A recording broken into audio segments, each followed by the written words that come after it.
नमस्कार, मैं हूं पूजा चौधरी और आप देख रहे हैं चम न्यूज। अक्सर शादीशुदा महिलाओं के बारे में बात करते हुए 16 श्रृंगार का जिक्र होता है। मान्यता है कि इसका ताल्लुक केवल खूबसूरती से नहीं बल्कि भाग्य से भी है। इधर नागा साधुओं का श्रृंगार महिलाओं से भी एक कदम आगे है। वो 16 श्रृंगार नहीं बल्कि 17 श्रृंगार करते हैं। साधुओं के लिए ये धज काफी जरूरी होती है और खास मौकों पर नागा साधु 17 श्रृंगार करके ही सामने आते हैं। कोरोना के बीच ही दुनिया चल पड़ी है। संक्रांति यानी 14 जनवरी से हरिद्वार में कुंभ मेला भी शुरू हो चुका है। खास बात यह है कि ग्रहों की चाल के कारण हमेशा 12 सालों में होने वाला कुंभ इस बार 11वें साल में ही हो रहा है। कुंभ मेले में स्नान के अलावा जो एक बात लोगों के आकर्षण का केंद्र रहती है वो है नागा साधुओं की उपस्थिति। रहस्य का जो घेरा नागा साधुओं के आसपास होता है वही लोगों को उनकी ओर खींचता है। नागा साधु अपने लोगों के बीच ही रहते हैं और आम लोगों से कम ही मिलते हैं, लेकिन तब भी रहस्यों की कुछ परतें धीरे धीरे खुली है। जैसे नागा साधुओं का अजब श्रृंगार। नागा बाबा 17 किस्म का श्रृंगार करके कुंभ मेले में शिरकत करेंगे।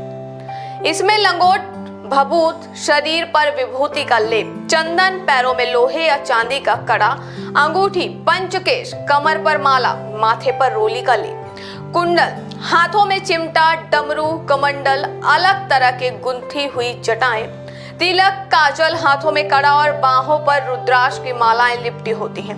ये पूरे 17 श्रृंगार हैं जो हर नागा साधु दीक्षा लेने के बाद धारण करता है। शाही स्नान से पहले ये पूरी तरह से सज धज में आकर ही स्नान करते हैं, वरना स्नान अधूरा माना जाता है। नागा साधुओं के श्रृंगार में भभूत काफी अहम माना जाता है। वे निर्वस्त्र होकर पूरे शरीर पर भभूत मले रहते हैं। इस भभूत के बारे में लोगों में काफी जिज्ञासा होती है कि आखिर ये आती कहां से है। आम धारणा है कि चिता की राख को ही ये साधु भभूति की तरह शरीर पर लगा लेते हैं।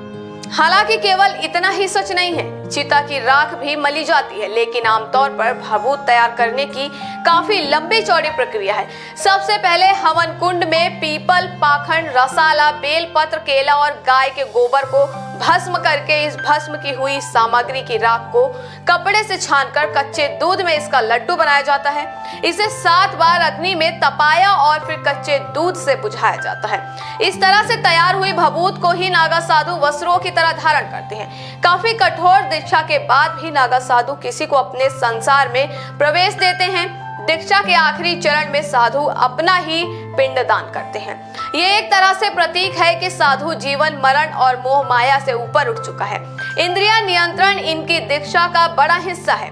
प्राच्य विद्या सोसाइटी के अनुसार नागा साधुओं के अनेक विशिष्ट संस्कारों में यह भी शामिल है कि इनकी कामेंद्रियन भंग कर दी जाती है।